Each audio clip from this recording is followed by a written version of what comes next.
علی بھائی اگلا سوال ہے، سیدنا علی رضی اللہ عنہ نے اپنے دور خلافت میں تو جنگ جمل، جنگ صفین اور جنگ نہروان لڑیں، لیکن خلفائے راشدین کے دور میں جنگ یرموک اور جنگ قادسیہ میں شرکت نہیں فرمائی، اس کی وجہ کیا ہے؟ پلیز وضاحت فرما دیں۔ دیکھیں میں اس سوال کو نیگیٹو نہیں لیتا، پازیٹیو ہی لیتا ہوں، یقیناً اچھی انٹینشن سے کسی نے پوچھا ہوگا، لیکن میں جان کی امان پاؤں تو اس کے اوپر صرف اتنا عرض کروں کہ کیا قادسیہ اور یرموک حضرت عمر نے لڑی ہیں خود؟ وہ تو خلیفۃ المسلمین تھے، تو یہ کہیں گے نہیں لڑی۔ تو ان سے پوچھے اس کی وجہ کیا تھی؟ وہ کہیں گے اس لیے کہ وہ مسلمانوں کے امیر تھے، وہ آگے جا کے شہید ہو جاتے تو پیچھے مسلمانوں کی جمعیت ٹوٹ جاتی۔ یہ بھی وہ کہے گا جس کو تھوڑا بہت کوئی علم ہوگا تاریخ کا، باقی تو منہ ہٹ کے بیٹھ جائے گا اے کہ سوال کرتا ہے۔ تو اور حقیقت بھی یہی ہے، آپ کو پتہ ہے کہ سیدنا عمر خود قادسیہ لڑنے کے لیے جا رہے تھے، کیونکہ یرموک سے زیادہ سخت جنگ قادسیہ کی ہوئی ہے۔ اس کی وجہ یہ تھی کہ جو رومن امپائر تھی نا، ان کے آج کی جس طرح آپ سمجھ لیں امریکہ، صدیوں سے وہ ورلڈ چیمپئن تھے، سپر پاور تھے، اگر ان کو کوئی چیلنج کرتی تھی تو پرشین امپائر کرتی تھی، لیکن وہ چونکہ چیمپئن تھے، ان کے فوجی مراد کے اور آسانیوں کے عادی ہو چکے ہوئے تھے۔ لیکن جو پرشین امپائر تھی نا، یہ چونکہ عرب کے نزدیک تھی، جس طرح عرب کے لوگ ٹف جنگجو تھے نا ریگستانوں کے، تو جو یہ فارس کے لوگ تھے نا ایران کے، پرشین امپائر کے، یہ بھی ان کے لیول کے ٹف لوگ تھے، بلکہ ان کے پاس تو ہاتھی بھی تھے، عرب کے گھوڑے تو ہاتھی دیکھ کے ہی بھاگ جاتے تھے۔ بڑی مشکل سے پھر مسلمانوں نے 8,500 مسلمانوں کی قربانی سے قادسیہ جیتی گئی ہے۔ وہ آپ عمر سیری سر دیکھیں تو آپ کو پتہ چلے قادسیہ کیا ہوئی ہے۔ تو نہج البلاغہ میں مولا علی کا ایک خطبہ موجود ہے جو میں نے جو ہے مسئلہ 162A میں بیان کیا تھا، کلپ لاکھوں لوگوں نے دیکھا ہے، خلفائے ثلاثہ کی شان میں مولا علی کے خطبات، 5 خطبات، ان میں سے اب یہ شیعہ کی کتاب کے اندر خطبہ موجود ہے، سنی تو ویسے ہی مانتے ہیں کہ حضرت عمر نے مشورہ لیا کہ میں قادسیہ کے لیے خود جانا چاہتا ہوں، بڑی جنگ ہے، میں خود لیڈ کروں۔ لیڈ کرنے سے یہ ہوتا ہے کہ پھر وہ نچلے لوگوں کا مورائل بلند ہوتا ہے۔ تو حضرت علی نے آ کے ان کو سمجھایا، اور بڑے زبردست الفاظ ہیں، ورڈ بائی ورڈ میں نے اس میں پڑھے ہیں نہج البلاغہ سے۔ وہ کہتے ہیں کہ تم جو نا اس وقت مسلمانوں کی، جس کو ہم وہ کہتے ہیں نا، وہ قلعہ ہو، یعنی جب کسی جانور کو بھاگنے سے بچانا ہونا تو اس کو ایک قلعے کے ساتھ باندھا جاتا ہے، وہ سینٹر ہوتا ہے، قلعہ قائم ہے تو جانور قائم ہے، قلعہ اکھڑ گیا تو گیا۔ تو ان کا تم مسلمانوں کا اس وقت سینٹر ہو، اگر تم مارے گئے تو پیچھے مسلمانوں کی جمعیت بکھر جائے گی، تم اپنی جگہ کسی اور کو بھیج دو۔ سعد بن ابی وقاص کو بھیجا گیا رضی اللہ تعالیٰ عنہ۔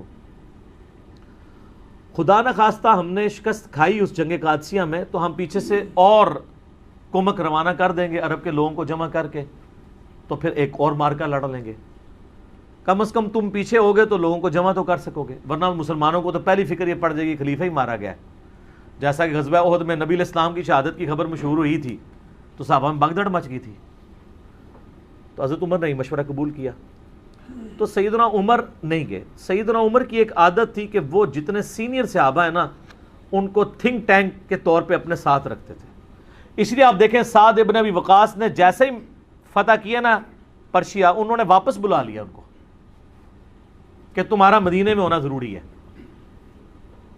ابو عبیدہ ابن جراح نے یرموک میں جب کامیابی حاصل کی تو ابو عبیدہ کو خط لکھا کہ واپس آ جاؤ، وہ تو طاعون کا مرض ہوا تو وہ شہید ہو گئے وہیں پہ طاعون کے مرض میں۔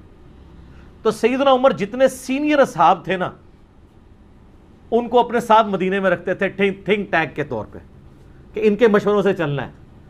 یار دوسرا ان لوگوں نے اپنی زندگی میں تھوڑی جنگیں لڑی ہوئی تھی۔ خیبر آپ کو کس نے جتوایا ہے؟ مولا علی نے۔ خندق پہ کس نے فرنٹ سے لیڈ کیا ہے؟ مولا علی نے۔ بدر میں 20 سے زیادہ کافروں کے سردار کس نے قتل کیے ہیں؟ مولا علی نے۔ احد میں بھی۔ تو اتنی جنگیں تو لڑ چکے ہوئے تھے۔ خلفائے راشدین کے دور میں ان کا جنگ لڑنا کوئی ضروری نہیں تھا، ان کی تو پوری زندگی جنگوں سے عبارت تھی۔ اپنی زندگی کا گولڈن پیریڈ انہوں نے جنگوں میں، یار جوانی تو سب کو پیاری ہوتی ہے۔ حضور کی وفات کے وقت حضرت علی کی عمر پتہ کتنی تھی؟ 34 سال۔ اور جتنی آپ جنگی کارنامے سنتے ہیں وہ 34 سال سے پہلے کے تھے. میری 42 سال ہونے والی ہے, آپ اندازہ کر لیں. 34 سال میں خیبر ہو چکی ہوئی ہے. تو خیبر کب لڑی گئی؟ جب حضرت علی کی عمر 28 سال تھی. آلموسٹ 28 سال کی عمر میں انہوں نے ابن عبد الود کو قتل کیا, جو 100 بندوں سے اکیلا لڑ لیتا تھا. مرہب کو قتل کیا ہے خیبر میں, ابن عبد الود کو خندق میں, اور خندق تو اس سے بھی پہلے ہوئی ہے. تو حضرت علی چونکہ تھنک ٹینک تھے, یعنی انٹیلیجنشیا آپ کہہ لیں. حضرت عمر کے دور میں چیف جسٹس تھے حجاز کے, کوفے کے چیف جسٹس ابن مسعود, شام کے چیف جسٹس ابو درداء, اور مدینہ میں چیف جسٹس مولا علی. تو وہ تو ایک مین پوسٹ کے اوپر تھے, اس لیے جنگیں نہیں لڑی. اب رہ گیا کہ وہ بعد میں جنگ جمل صفین نہروان کے لیے کیوں چلے گئے؟ وہ اس لیے چلے گئے کہ اس وقت مسلمانوں میں ہی 2 گروہ بن گئے تھے. حق ایمبیگوس ہو گیا تھا, مبہم ہو گیا تھا. اس کے لیے ضروری تھا کہ حضرت علی خود میدان جنگ میں اترتے, تاکہ لوگوں کو یقین آ جاتا کہ اگر حضرت علی باغیوں کے خلاف قتال کر رہے ہیں جنگ جمل صفین اور نہروان میں, تو یہ قتال حق پہ مبنی ہے. کسی کو بھیجتے تو لوگوں نے کہنا تھا یار ادھر سے تو حضرت عائشہ اور طلحہ اور زبیر آ گئے ہیں رضی اللہ عنہم اجمعین وعلیہم السلام اجمعین, ادھر سے عمار ابن یاسر چلے جاتے تو لوگوں نے کہنا تھا یار وہاں تو حضور کی بیوی ہیں, اتنے جیے سے آبا ہیں, چلیں عمار ابن یاسر سیدہ عائشہ کے علاوہ باقیوں سے تو تگڑے تھے لیکن پھر بھی, لیکن مولا علی خود جاتے تو پھر اس میں, ورنہ تو جنگ جمل ہار جانی تھی انہوں نے اگر حضرت علی خود نہ جاتے.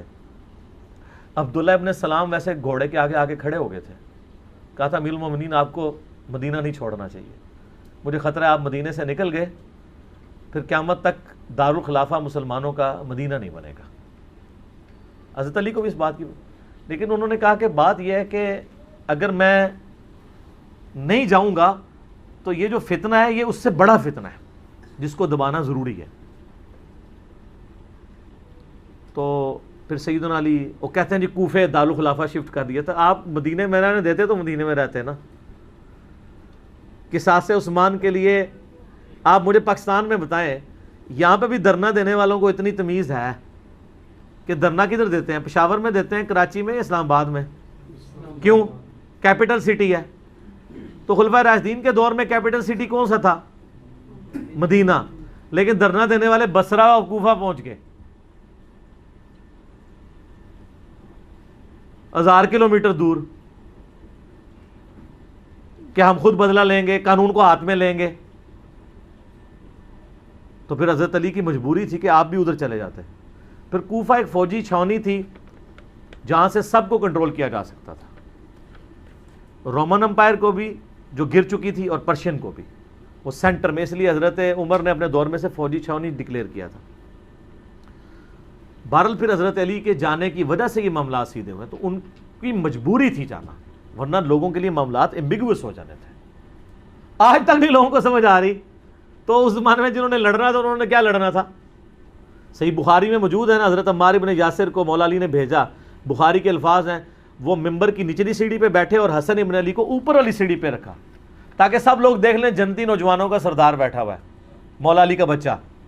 اور کہا لوگو اللہ نے تمہیں آزمایا ہے, ایک طرف دنیا اور آخرت میں تمہارے نبی کی بیوی ہیں, رسپیکٹ کم نہیں کی, آخرت جنت میں بھی عائشہ حضور کی بیوی ہیں, لیکن اللہ نے تمہیں آزمایا ہے کہ تم عائشہ کی اطاعت کرتے ہو یا اللہ کی اطاعت کرتے ہو, کیونکہ اولو الامر منکم اس وقت مولا علی ہیں اور ان کی اطاعت اللہ کی اطاعت ہے.